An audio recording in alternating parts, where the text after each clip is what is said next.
Merci Jérémy, tout le monde, merci de m'avoir invité. Je suis Mike Knowlton, je travaille avec Campfire. Ce que je veux faire aujourd'hui, c'est que je vais vous parler un petit peu de notre approche de l'expérience immersive. Alors, je vais vous donner quelques cas d'études et des exemples de notre travail. Et après partager quelques-unes des leçons qu'on a donc apprises. Et je vais essayer de parler lentement. Parfois, j'accélère un peu trop. Bon, juste pour vous parler un peu de Campfire, on a été fondé il y a environ 11 ans par une petite équipe de cinéastes indépendants. Le pedigree pour nous, c'est qu'on est vraiment basé dans le cinéma indépendant. On a des gens du Blair Witch Project, le marketing de ce film. C'était vraiment un des premiers films qui avait une campagne de promotion qui a attiré des gens pour cette histoire. Donc l'ADN de ce projet est vraiment vient de là. Le travail qu'on fait, c'est de créer ces nouvelles stratégies pour faire des nouvelles franchises, des nouveaux produits, des nouveaux modèles. On travaille beaucoup avec des grandes entreprises comme HBO, Netflix, Amazon, et on travaille directement avec des marques. Et le travail qu'on fait est vraiment autour de programmes participatifs, des narratifs interactifs et des expériences immersives. Et ça veut dire, et nous, on fait appel à nous parce que ça crée de nouvelles relations aux consommateurs et on veut créer du buzz et avoir vraiment des gens qui adhèrent, des fans qui adhèrent à notre travail. Voilà, voici quelques-uns de nos projets. J'ai regardé plus les trucs entertainment là. On a aussi travaillé avec des marques comme Harley Davidson, des Infinity, donc dans l'automobile et d'autres. Mais pour l'entertainment, c'est avec HBO. On a une relation depuis 8 ans avec eux.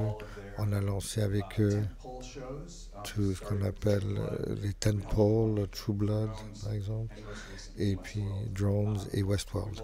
On a travaillé avec Amazon, Disney, vraiment une belle gamme de clients et de produits. Alors, une chose dont nous sommes très heureux, on est maintenant associé à The Mill, qui est un prestataire d'effets vidéo et de post-production, qui a une équipe de technologie de développement. Nous sommes connectés avec un groupe d'animateurs, d'artistes d'effets visuels qui nous permet de créer le travail vraiment très prisé qu'on fait et on travaille directement avec les créateurs. The Mill fait partie de la famille Technicolor, donc ils sont à Londres, on a des bureaux à New York, Chicago, Los Angeles et Bangalore. The Mill est connu avant tout parce qu'ils ont travaillé sur Gladiator il y a 20 ans, où ils ont gagné un Oscar.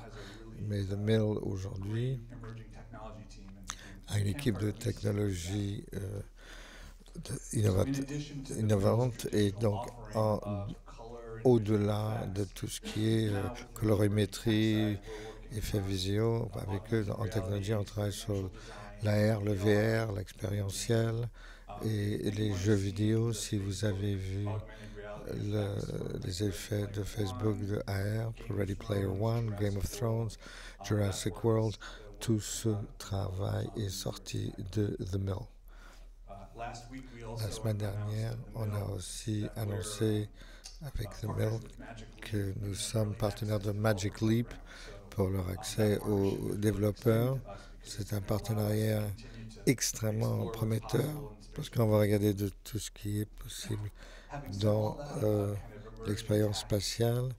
Et quand on parle donc de cette technologie émergente, avant de vous montrer les cas, je voudrais parler de 3 piliers qui sont vraiment au cœur de tous nos projets. La première, c'est l'idée, c'est que l'immersion n'est pas quelque chose qui appartient à la technologie. Quand vous créez une expérience immersive, vous avez une connexion profonde avec l'histoire. Sans focalisation, vous avez cette sensation d'être dans le monde. Oui, avoir des lunettes vous donne la possibilité de sentir cela, mais la vraie expérience immersive, c'est des bonnes narrations, des bonnes expériences. On utilise la technologie comme la R et la VR pour créer des expériences, mais la technologie est un outil pour raconter l'histoire. La deuxième idée, qui est vraiment une base de notre travail, c'est une compréhension de la culture des fans, des audiences. Beaucoup de clients font appel à nous parce qu'on augmente la notoriété de leur franchise, de leurs produits.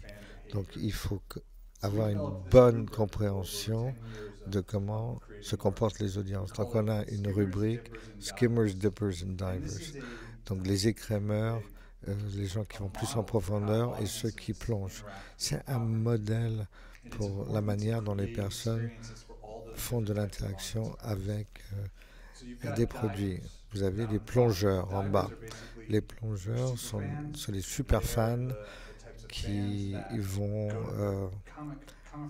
aux conférences de BD, connaissent les personnages, ont une connaissance profonde de votre histoire. Eux, ils ont le niveau d'engagement le plus élevé. Les skimmers, c'est les écrémeurs, c'est le public en général, le grand public. Ils ont une connaissance d'un produit, d'un programme, d'une émission. Ils ont vu 1 ou 2 épisodes. L'idée, c'est que eux, ils ont un engagement beaucoup moins fort avec et les dippers, donc ceux qui prennent à la louche. Ça, c'est la plus grande souche. C'est là où il y a des conversations sur les médias sociaux et c'est là où on peut faire la preuve d'un programme. Les dippers adorent regarder les divers, c'est-à-dire ceux qui sont légèrement engagés aiment bien regarder ceux qui plongent dedans. Donc, par exemple, vous allez créer un événement dans un congrès, il y aura un article, et c'est sur les médias sociaux, et les dippers, donc ceux qui sont moyennement engagés, partagent ça. Donc, cette conversation sur les médias sociaux, c'est là où il y a la preuve, et les publications, donc ça va grand public, et cela touche les skimmers, les écrémeurs. Donc, skimmers, dippers et divers, c'est vraiment un composant fondamental dans notre travail. Et dans nos projets, on essaye de développer des expériences pour chacun de ces niveaux. Et le dernier élément important pour nous, c'est la compréhension du partage. Un des défis de la VR, c'est que l'expérience est toujours un peu solitaire. Et donc, comment est-ce qu'on rend le VR social? Donc, dans notre travail, on essaie toujours de créer du contenu qui est fait pour les médias sociaux pour se répandre. Et pour ce faire, ce n'est pas... On a été dans tellement de dire, faisons quelque chose qui est vraiment drôle et cool parce que ça va se répandre. Mais la réalité, ouais, bien sûr, c'est mieux quand c'est drôle et cool, mais c'est pas la raison pour sa diffusion. C'est pas ça. En fait, les gens partagent du contenu pour des raisons psychologiques bien plus profondes et ces 3 idées viennent d'un bouquin qui s'appelle Spreadable Media qui vient de MIT. Et donc on aime vraiment aller voir en profondeur la psychologie du partage. D'abord, première chose, c'est de me donner un statut.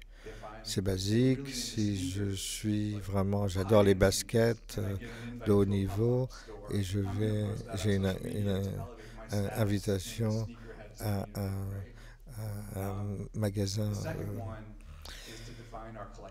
pop-up, je vais de le dire à tout le monde. La deuxième chose, c'est de définir notre identité collective. C'est planter un drapeau et dire je crois en ça, je m'associe à ce concept.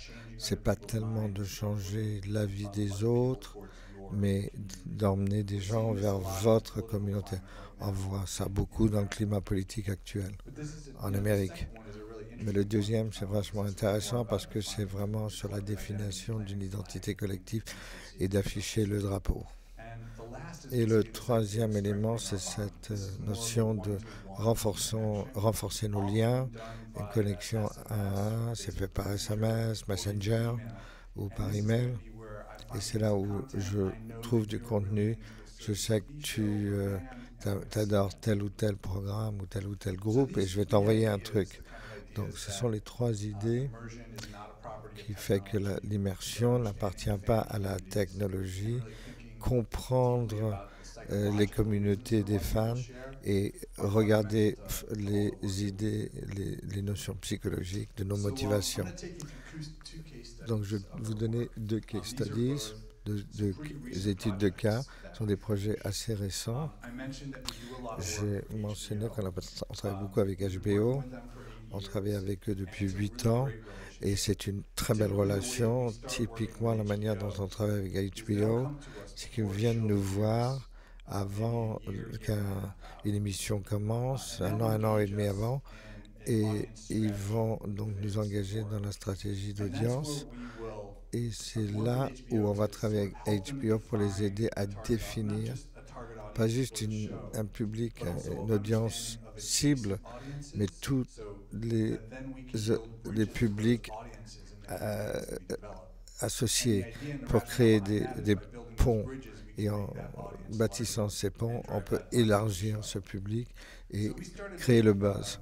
Donc on a commencé avec HBO sur l'engagement sur Westworld, à développer des idées et des stratégies pour connecter à différentes audiences. Après, HBO a fait sa campagne marketing. Ils ont travaillé avec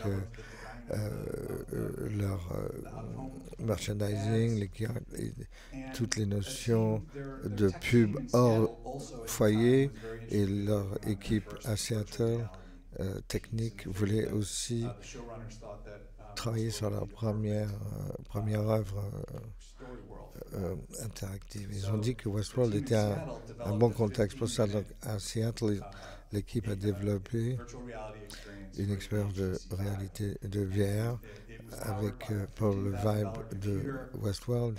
Il y avait un gros ordinateur, c'était un quart d'heure, donc on ne pouvait pas faire passer beaucoup de gens. Ils sont venus nous voir en disant est-ce que vous pouvez nous aider, comment vraiment déployer tout ça. Et donc notre stratégie était de créer une activation au TechCrunch de San Francisco, donc une conférence, et le Comic-Con de New York. On a choisi TechCrunch à San Francisco parce que c'est une conférence qui est vraiment focalisée sur la technologie. On a identifié cette communauté technologique comme étant une cible pour agrandir la base de l'audience de Westworld. Donc c'était une bonne façon pour nous d'engager des personnes qui étaient vraiment dans le monde technique.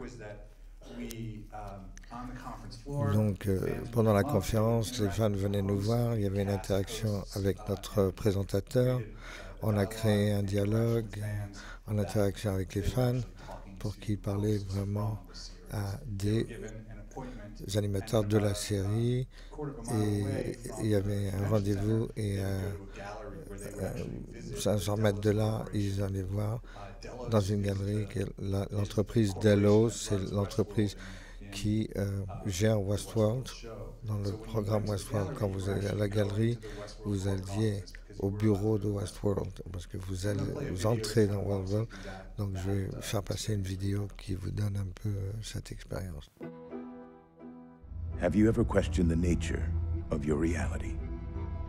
HBO's Westworld is set in a futuristic theme park where the virtual meets the physical, leaving visitors unsure of where the fantasy ends and reality begins. Are you real? Well, if you can't tell. Does it matter? This provided the inspiration for an enhanced virtual reality experience, one where the story began long before guests put on their headset. We started by building realistic outposts of the fictional Delos Corporation at both TechCrunch Disrupt and the New York Comic-Con, designed to immerse guests into the story world instantly. Welcome to Westworld. Greeted by immaculately dressed hosts, guests came to realize all was not as it seemed, and that these represented artificially intelligent machines. With carefully scripted performances that echoed specific scenes from the show, our live hosts literally opened the door to an immersive VR experience developed by HBO Interactive and powered by the HTC Vive. Transported to the Westworld park, guests met with a seductive host who matched their personal taste. Then, they strapped on six-shooters to test their aim before the darker, hidden side of the world emerged in a series of terrifying twists. We're gonna have to recode this entire module from scratch.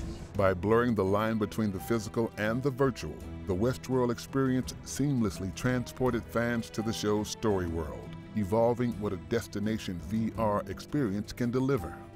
So much so that our guests didn't talk about experiencing a simulation. They talked about actually going to Westworld.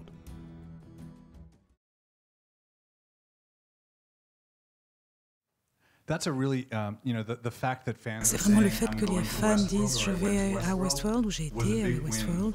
C'était vraiment un grand succès pour nous et c'était vraiment un signe de réussite, que ce qu'on avait fait avait marché. Ils ne parlaient pas juste de l'expérience VR, ils disaient j'ai été vraiment, réellement à Westworld.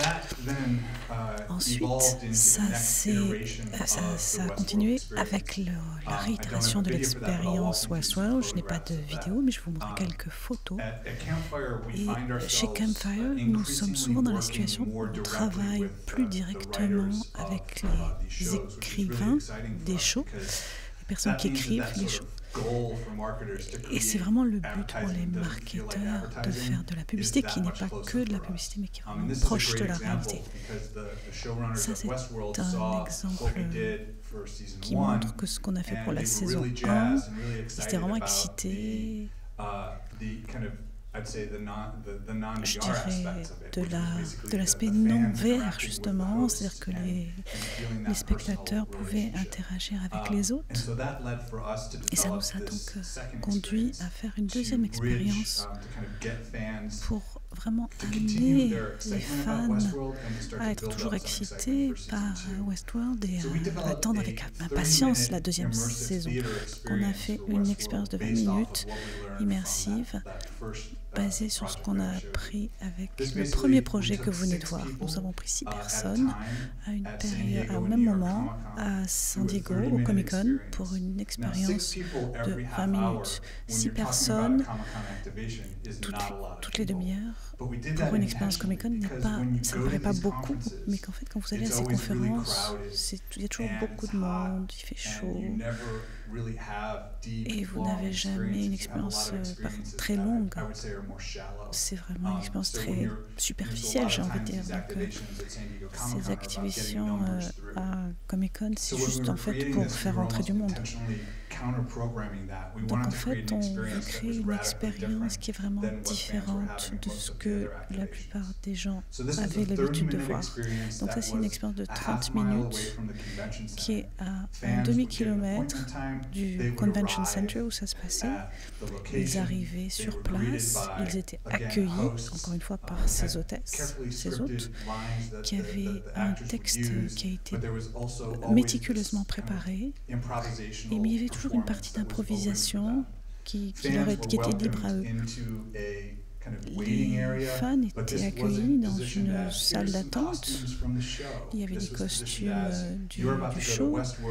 Vous allez voir Westworld.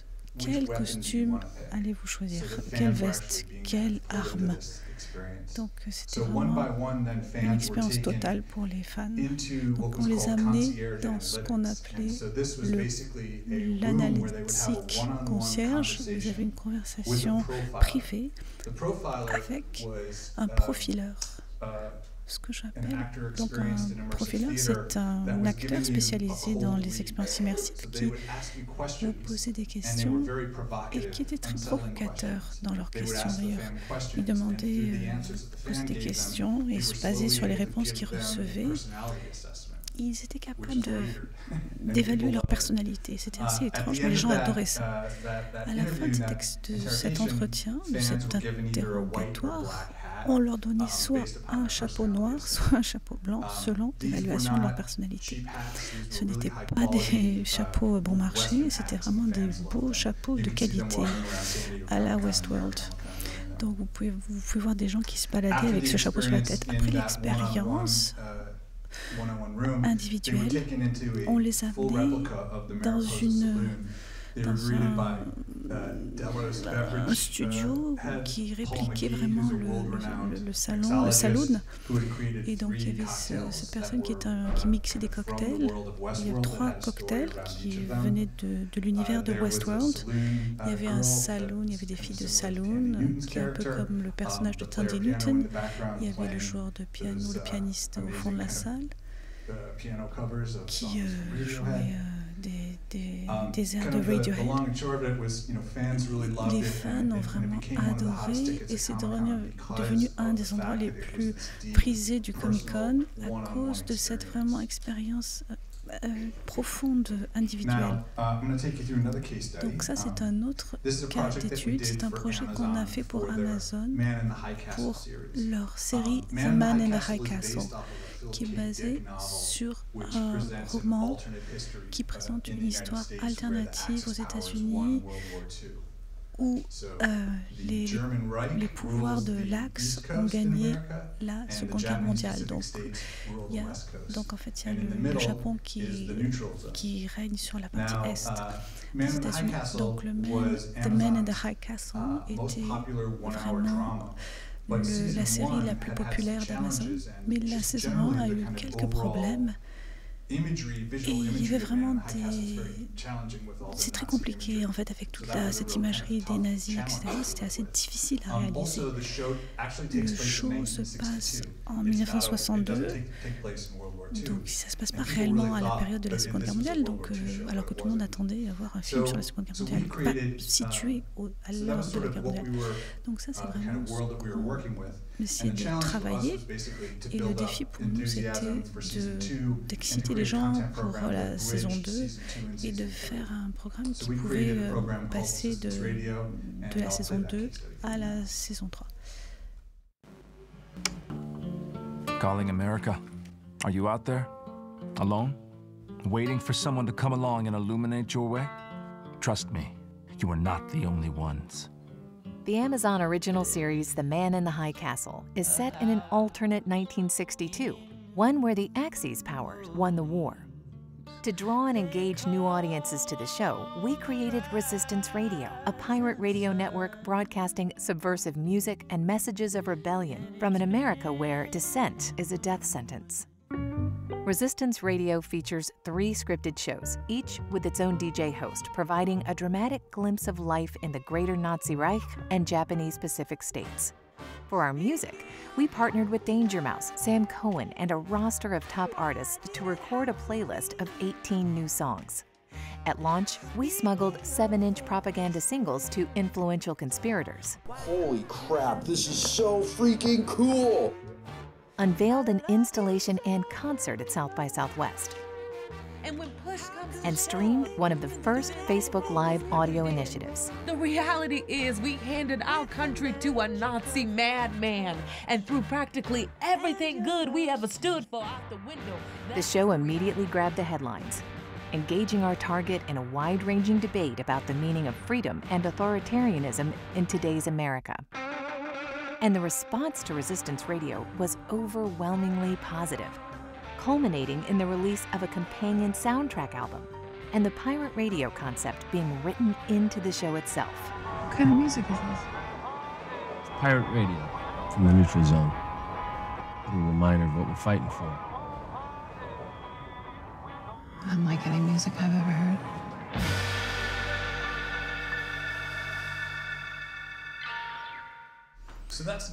Donc ça, c'est un exemple dont on est très fier, parce que l'idée qui a été développée pour des campagnes de marketing est arrivée dans le show lui-même. Et ça va jouer vraiment un rôle très important dans la saison 3, ce qui est très excitant. Je vais vous laisser avec 4 principes de l'immersion. C'est les leçons que nous avons apprises au cours des 10 ans où nous avons travaillé et que je voudrais partager avec vous. La première, ça a l'air assez simple, mais c'est pas si simple que ça. C'est cette idée de créer pour une participation. On a tous avec nous des ordinateurs sophistiqués dans nos poches et on a l'habitude de se connecter aux médias. Mais il faut vraiment comprendre que c'est ça vos utilisateurs. Ce sont ceux qui... Et il faut vraiment les intégrer dans votre projet. Des fois, il faut repenser un petit peu à la structure de votre histoire. On aime se dire que quand on écrit des narratifs immersifs, on utilise l'analogie, que c'est un peu comme si on était un musicien de jazz. Et il y a peut-être un début, un milieu, une fin, mais la manière dont le consommateur se laisse porter, l'utilisateur se laisse porter, il y a une partie qui est laissée à l'improvisation. Ça, c'est une métaphore qui nous sert. Le deuxième principe, c'est qu'il faut utiliser des interfaces naturelles pour faire tomber les barrières. Alors maintenant, si vous dites, OK, là, il faut choisir, c'est le moment où le spectateur sort de l'histoire. Si vous utilisez l'intelligence artificielle ou le langage naturel pour savoir suivre une histoire, il ne faut pas changer le contenu. Donc c'est ça que j'utilise. C'est pour ça que j'utilise le mot d'interface naturelle. Il ne faut pas casser cette immersion. Le troisième principe, c'est penser comme si vous étiez un faussaire. Le faussaire copie l'art. Ils font plus que copier l'art. Les bons faussaires créent une réplique et ils utilisent les mêmes pigments que pour les couleurs de leur copie. C'est-à-dire qu'ils prennent les couleurs de l'original et le bois qu'ils utilisent pour le cadre, ça va être un bois qui vient de l'époque dont vient l'œuvre réelle. Donc ce que je veux dire par là, c'est que chaque détail compte si vous voulez créer une expérience immersive. Le quatrième principe, c'est que chaque point est une occasion de construire un monde. À chaque fois que votre fan vous parle, c'est un moment pour construire un processus immersif.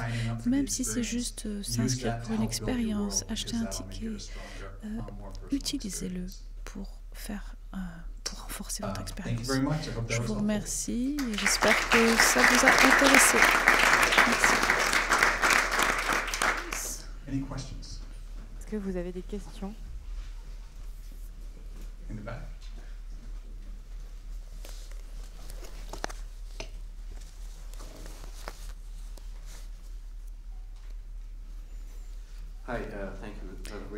Merci. Je voudrais vous demander peut-être une question un peu naïve. Les fans sont très difficiles et c'est un public qui n'est pas toujours facile à faire plaisir. Les divers, ils ont toujours peur de l'homme de marketing qui s'adresse à eux. Comment vous connectez avec vos fans? Comment vous avez leur feedback en fait? C'est une très bonne question. C'est comment vous pouvez créer une campagne qui n'a pas l'air d'être une campagne marketing. C'est le même type de question. Il y a deux manières de faire ça. La première manière, c'est en devenant un fan du show. Donc vous créez votre campagne du point de vue du fan. Ok, on m'a embauché pour faire le marketing, la publicité pour ce show. Mais parfois, vous devez travailler sur un genre qui n'est pas le vôtre. Par exemple, moi j'aime pas vraiment les films d'horreur, mais on a un bon projet qui porte sur des films d'horreur, donc il va falloir que je m'y mette.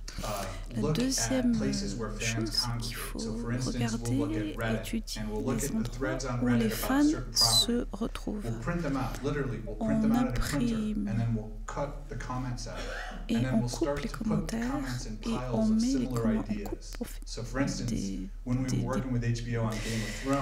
on recueille en fait tous les commentaires qu'on a travaillé avec Game of Thrones. Sur Game of Thrones, on voulait savoir ce que les fans avaient à dire sur le livre, sur la nouvelle série, etc.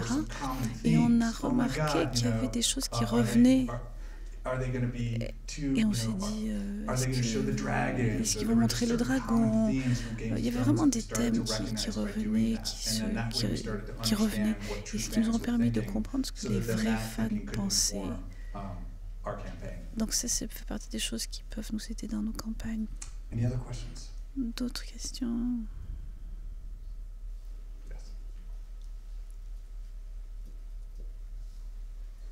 You seem to work with really large Vous semblez travailler avec de grandes franchises, donc c'est bien de... Oui, pour des groupes plus petits, Disney, Amazon et les plus grands, quand vous travaillez avec des budgets plus petits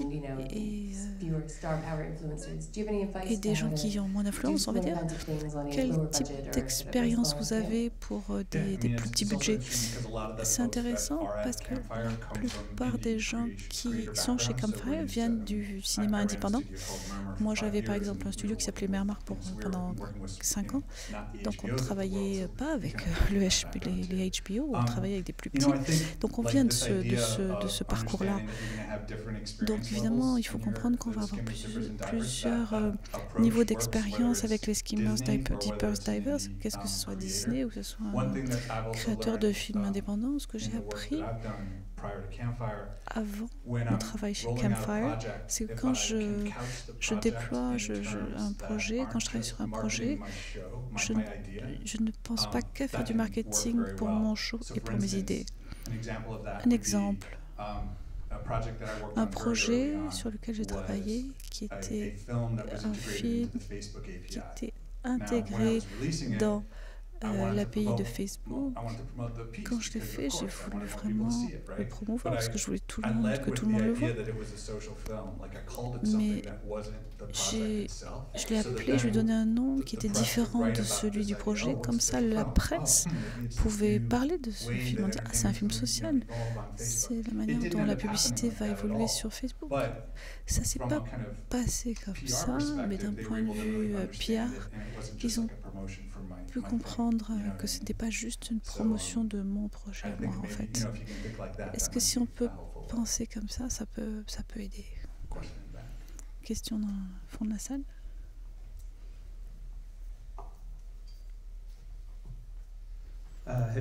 Est-ce que vous avez vu des exemples d'histoires sur lesquelles vous avez travaillé ou d'autres que vous connaissez qui ne sont pas de la fiction mais plutôt des documentaires?